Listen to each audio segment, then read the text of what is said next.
I played a game today and I was playing a pretty good game. And then all of a sudden I missed a mate in one.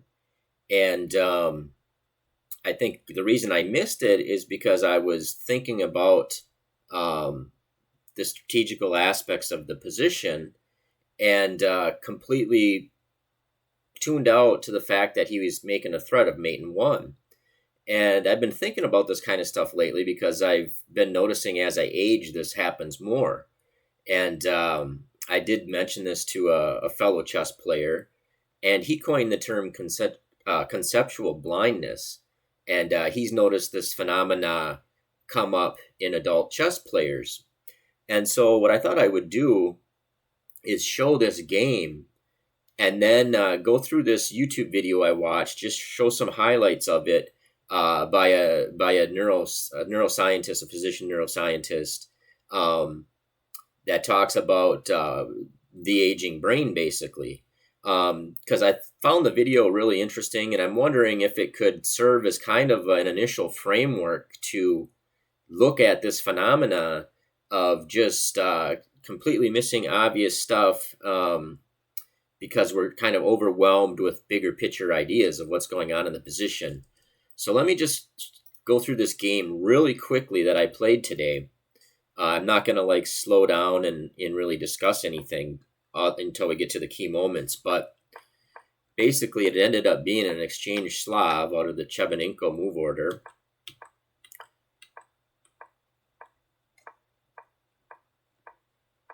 And things are going along just fine. And so now I think I actually have a decent position. And a lot of times in these exchange Slavs, if you can be the one that gets your knight out to the edge to maneuver into one of these squares, you can kind of get a slight advantage out of that. So everything's going along fine.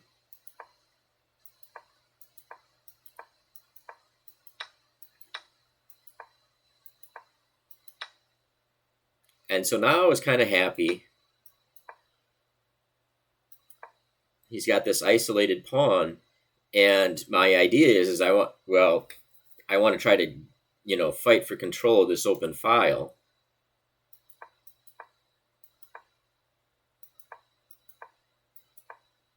And I want to keep the bishop on this diagonal to contest his rooks from going to c1.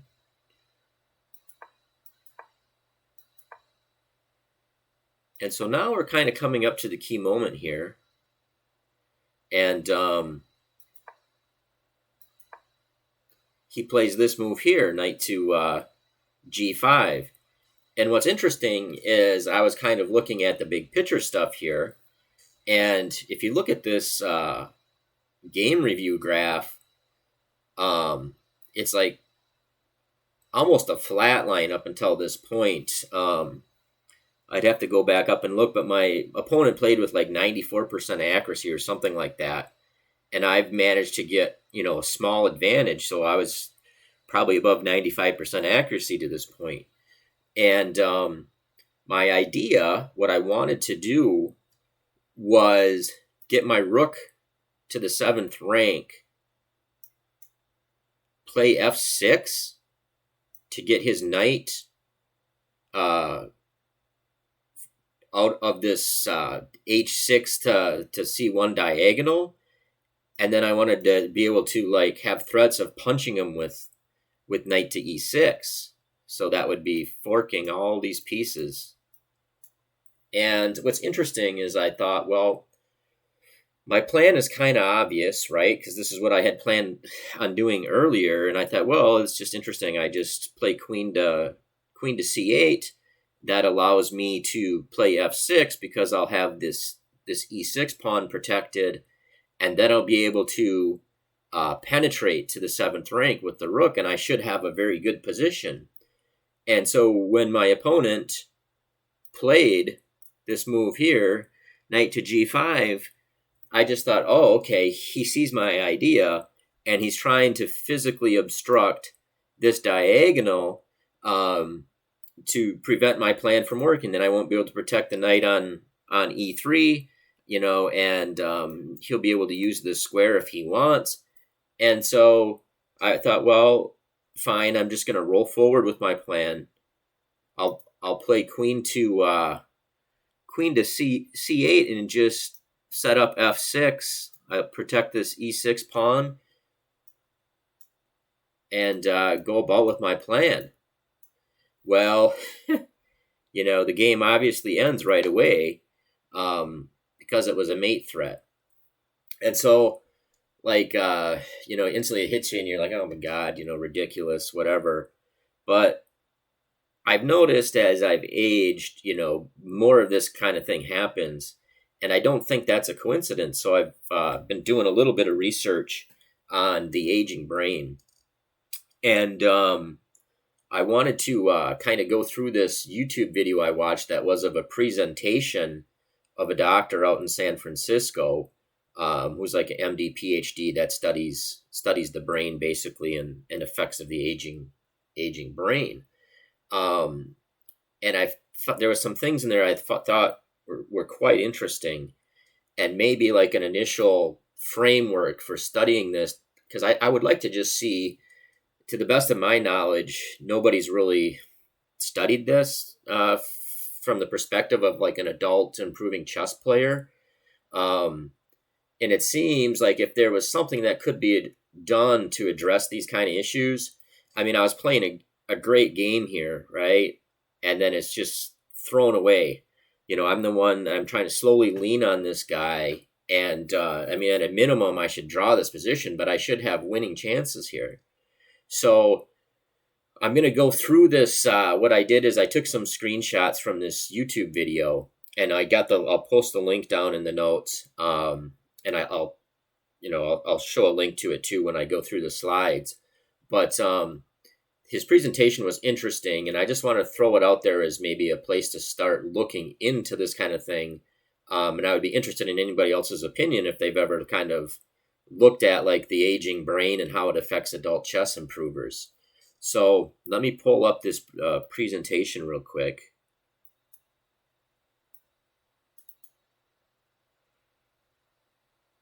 And let me get back to the beginning. So I took these slides from a presentation by a Dr. Adam Gazzaley, and it was from a YouTube video called Exploring the Crossroads of Attention and Memory in the Aging Brain, Views from the Inside. And I'll put this link here to the YouTube video. And I would recommend, like, if you find this interesting, a lot of you may find this boring as hell, and that's cool. Just, close out, and, I will keep doing content on, like, openings and other kind of stuff. But I do want to explore this. So if you do find it interesting, I would recommend watching this video. It's about an hour and a half long, and I'm going to try to get it down to, like, maybe 15 minutes or something. I'm not sure exactly how long it'll be. But the gist of what this Dr. Gazzaley studied was he compared people that were between the ages of 60 and 80 to people like around 20 years old, lower 20s, in their 20s actually, to see how their brain handles interference. So basically he broke down, and I won't spend a lot of time on this, but he broke down different kind of interferences that our brains can experience while we're trying to work on something, whether it's remembering something or some kind of conceptual problem solving, or but basically, long story short, our brain faces interferences, and they can either be internally derived or externally derived. And the internally derived ones are like where your mind is wandering, or some random thought comes in your head, and that's more difficult to study in a controlled setting. So he looked at external interferences, and just for the sake of nomenclature, he broke that down into distractions, which would be like noise in the background or things moving through your visual field, just stuff that's not relevant to the task at hand. And then also interruptions, which is like when you are working on one thing and then you force your brain to multitask and work on some other process and then go back to what you were originally working on. He labels that as an interruption. And so I took a snapshot of this image he had, and what's interesting is this image shows how a brain develops over time, starting from a 5-year-old up until a 20, it's a person in their lower 20s. And these blue areas represent a fully developed part of the brain, and like the red and the green means it's like undeveloped or in the stage of development. And the relevant part here to look at is that when you're about 23 years old, your prefrontal cortex, which is this area here, this would be like where your eyeballs are, like here, and your ears would be like here, and then this is the back of your head. The prefrontal cortex doesn't fully develop until you're around 20 years old. And so that affects how you process things. And the visual processing part of your brain is in the back part of your brain. So things that have to do with images are in the back part. So you can see this develops at a younger age, fully develops. And what this prefrontal cortex does in a nutshell is it filters information coming in, because you can only focus on so much information at one time. And so it screens what information you focus on, and it alters connections between different parts of your brain. And so the way to think about it is that he calls it top down and bottom up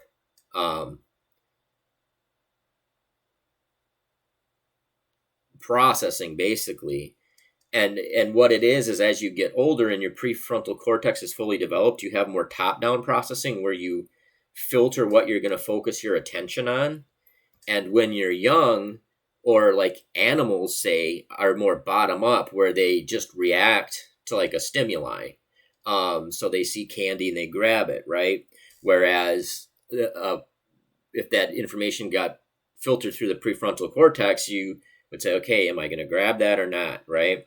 So the top down, which is like when your brain is fully developed and you have that fully formed prefrontal cortex, to focus your attention on something, you have to do two things. The first thing you have to do is you have to have the ability to focus on it, but you also have to have the ability to ignore other things. So he did some experiments, and that's what I'm going to kind of go through here. And I think the results of them are really fascinating, and I do think they could be useful for how an adult may approach chess improvement. So what he did a few different tests, and we'll go over a couple of them. But one of the main things that he did is he tested people's working memory, and working memory is how you can keep things in your head for a short period of time, as opposed to being able to recall something from the distant past. So this would be important in chess when you're like calculating a number of different lines, and then you're trying to remember what your results were of the first line you calculated, maybe, or like the first candidate move, I guess I should say. Comparing that to like your final calculations of a different candidate move. And so how he did that is he'd show these subjects a picture of a face, and then he would show them a picture of a nature scene. Then he would show them a picture of another face, and then another nature scene. And then he'd let a little bit of time go by, and then he would show another face. And he would ask them to state whether or not that was one of the faces that was shown to them. And depending on what group they were put in, they would say, okay, before they played these series of images, they would tell the subject, well, remember the scenes, but don't remember the face. Try to ignore the face. Or try to remember the faces, but do your best to ignore the scenes.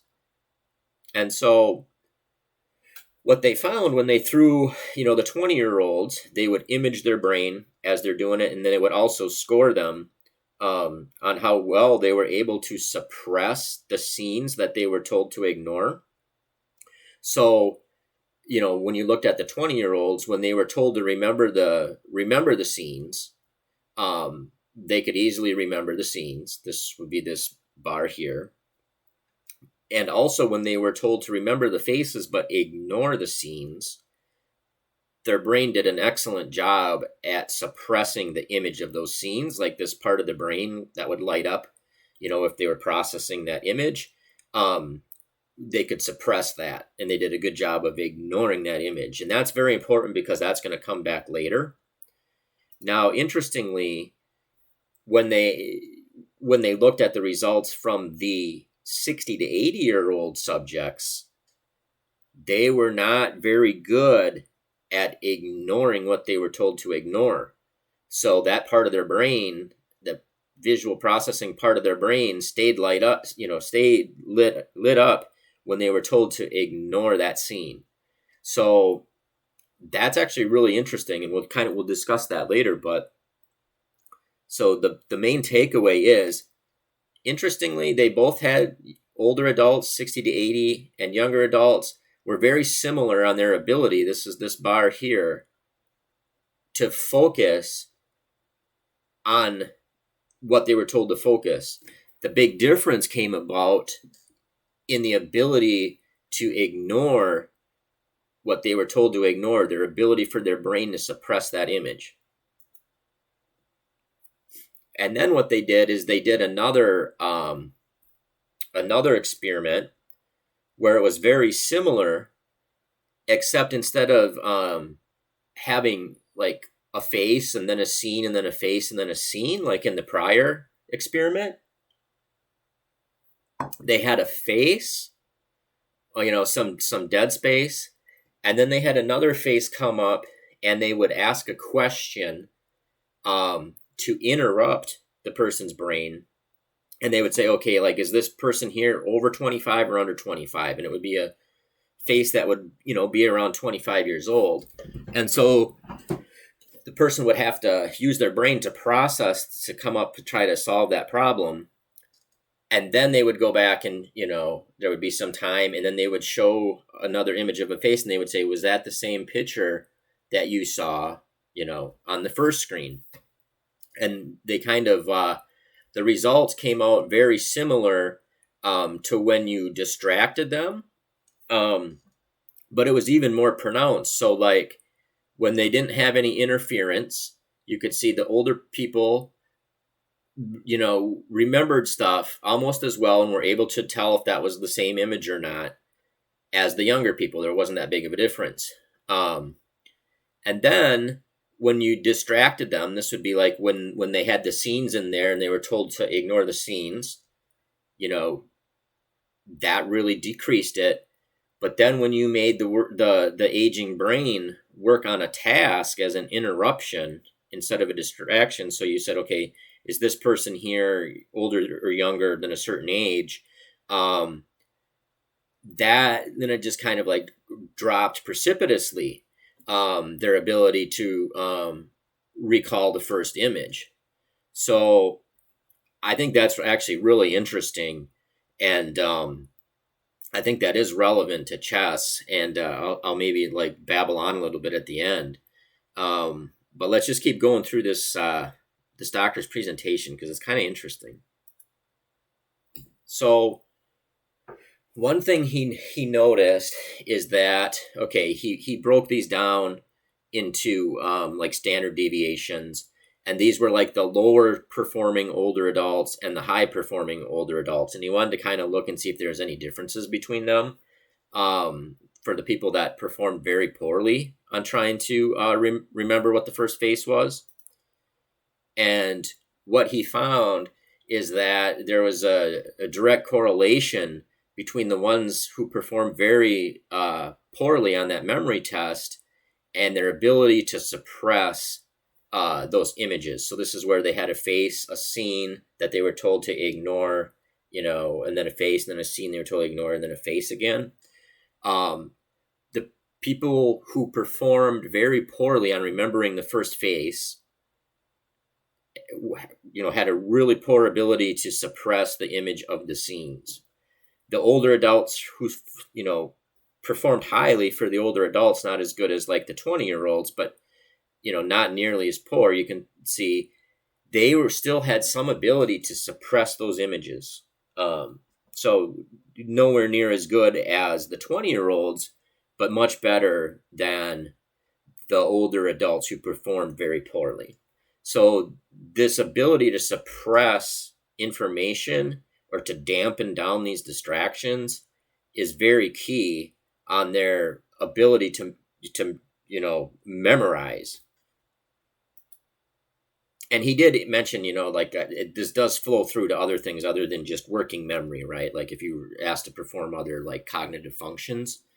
So then he did an additional kind of test on these people, and after the experiment was done, he would show them pictures of the faces and the scenes, and they would be asked whether they were presented this during this hour and a half long experiment they were doing. And basically, the interesting finding is okay, so the older high performing adults and the younger adults did fairly similarly on remembering what they were supposed to remember. But where the difference came in is that the poorly performing older adults remembered a lot more of the things that they were told not to remember. And that makes sense because they weren't able to suppress those images. So they had a good memory for things that they were not supposed to remember, but a poor memory for the things that they were supposed to remember. Where the younger adults had a good memory for the things they were supposed to remember and a poor memory for things that they were told to ignore. So once again, like that suppression element coming in. And he mentioned like the younger adults, they were able to, like in less than a tenth of a second, like less than 100 milliseconds, they were able to just suppress that image and go back to, if they were told to ignore the scenes and remember the faces, they were able to, when a scene came up within a tenth of a second, they were able to like shut that visual part off of their brain. And that was not the case, obviously, with older adults. And I'm assuming that he didn't address this directly, but I'm assuming like, some of them weren't able to suppress it at all, and some of them it took longer to suppress it. And I would assume that would be directly related to the performance of remembering the images they were supposed to remember. So, and then they did, so this was, this the beginning, those other tests were on working memory, trying to remember something for a short period of time. And then they did, tested the impact of distraction on long-term memory, and they would show them 168 different images. So like this one up here is 3 crowns. This one, I don't know, 4 sofas or something, and then 4 statues of liberty or something. But what they would do is they would give them 3 different ways about, they would show all these images, and then they would either ask them to close their eyes and say, okay, how many crowns were there? And then they would have to press a number to say how many there were. Or they may just have like a gray screen that they would look at with nothing on it. Or they would have a screen that had some kind of visual distraction, some kind of scenery going on. And what they found, and it's not surprising, but is even the younger adults would do the best when their eyes were shut, the next best when they just had a gray screen, and then it would drop off fairly significantly when they had some kind of distracting scene image that they were looking at as they were trying to recall these images that they were showed and how many of them there were. Now, you'll see, though, that when you compare this to, actually, this is when they added auditory distractions. So they either had them, this is still all young adults, the 20-year-olds. So they compared when there was silence and they were asked to recall these images, if there was some ambient like white noise, so that didn't affect it too much. But then they had like a distraction where they had like background noise from a restaurant playing, and you could see it dropped off. Now, when they compared the older adults to the younger adults with the visual distractions, the older adults were much more distracted and performed much worse on the long-term memory test in the presence of the distractions. So I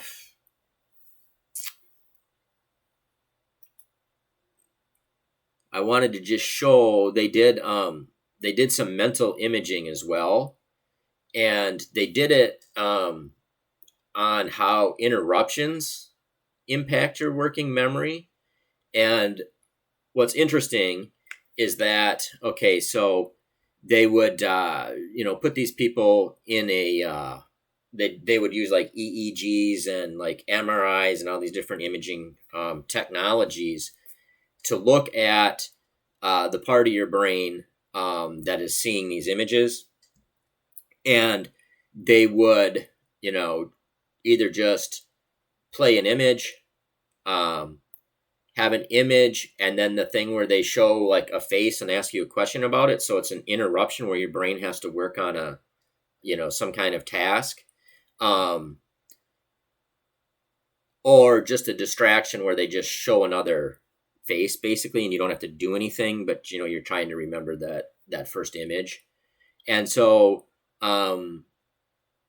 this would be younger adults, and they'll compare the two, I think, coming up here shortly. But what's interesting is, so when you have this interference, this is an interruption. So your brain's ability to hold this first image, that you were asked to recall, obviously goes way down when you're processing some information about something else, right? Because you have to kind of turn that off and think about the task that you're supposed to be doing. But then when you're done doing that task and you know that you're supposed to be remembering this first image, the young person's brain is able to come back and get their attention on that first image again. Now, this is kind of like kind of like the reverse way of thinking about it, but it shows like how they're able to like change their focus to this interruption where they're processing a question about another face while they're still trying to remember the original scene.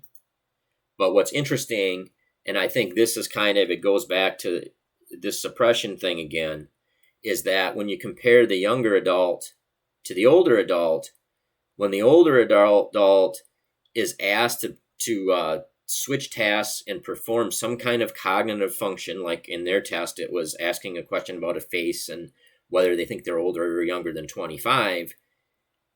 After that process was done, it was very hard for the older adult to suppress, to just move away from that task that they were focusing on and move back to the original task of trying to remember the first picture that they were presented.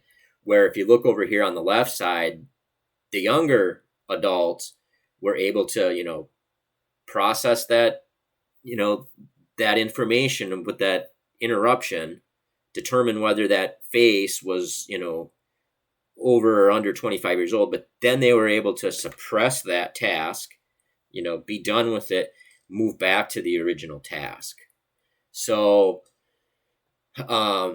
this is kind of looking at it the other way. Basically, the other way to look at it is that the older people, when they were interrupted, they weren't be able to move their focus back to the original task, where the young person is able to move their focus back to the original task. So, and then they kind of graphed this. They originally studied it like comparing people between 60 and 80 to people in their 20s. And then they kind of took more data, and they did this comparing it across ages. And you kind of see, like, according to his data, a 23-year-old kind of would perform the best, like their prefrontal cortex is fully developed. And so they're able to like control the information that gets sent back to the visual part of the brain. But what's interesting is, like, every year that goes by, basically, even a 30-year-old is able to is not as able to suppress those images and to go back to the original task, even as compared to like a 20-year-old. And you see how it drops off, and by the time you get into your 60s, it drops off a cliff. Even at 40, it's significantly less than a 20-year-old. And so I hadn't really ever like studied any of this stuff before. because, you're just kind of focusing on chess improvement and whatever. But I find it really interesting, this idea that, as your brain ages, basically you can't jump around between tasks as well, because he kind of referred to it as like a sticky image. And I've noticed that, like in chess, when I calculate compared to when I was young, is you'll be calculating a line and you will maybe, go on to the next candidate move or whatever, but you'll have like these residual images that stick there, and you think this piece is still on a square that it's not on anymore, and you kind of base your analysis of that position based on a piece being on a square that's not even there. And I don't remember that happening as much as when I was young. And so this is just like my start of digging into this, and I'm going to do some more, and I want to see if there's any things that can be either done to like improve the adult's ability to suppress these images and to switch between tasks. The other obvious thing is like, I think it could in part explain why my chess performance improved after I switched to simpler opening systems and just simpler structures where they're kind of more fixed. Because it would seem to me like if you have a hard time switching gears, I guess would be a simple simple way of thinking about it. Well, you wouldn't want to play like highly dynamic pawn structures, or centers that are dynamic and can transform into all kinds of different pawn structures, because then you have to try to switch around and try to decide which way to go with it. It seems like as you get older, you would want to have very kind of fixed structures where there's less possibilities for transformation, and the plans are kind of more clear, so you don't have to jump around and try to compare, one plan to another, and then you have a hard time suppressing these images, and just it takes you longer to jump from, you go from A to B to C, and it takes you longer to jump from C back to A or to B. And so I don't know that anybody's studied this. I'm going to try to dig more and see if anybody has, but I thought like I'm going to kind of dig into this a little bit more and see if there's anything that the aging adult can do practically to improve their results, or to just kind of increase your ability to either, suppress these images or switch between different tasks, or however you would want to say it. But I think that could describe some of that conceptual blindness, right?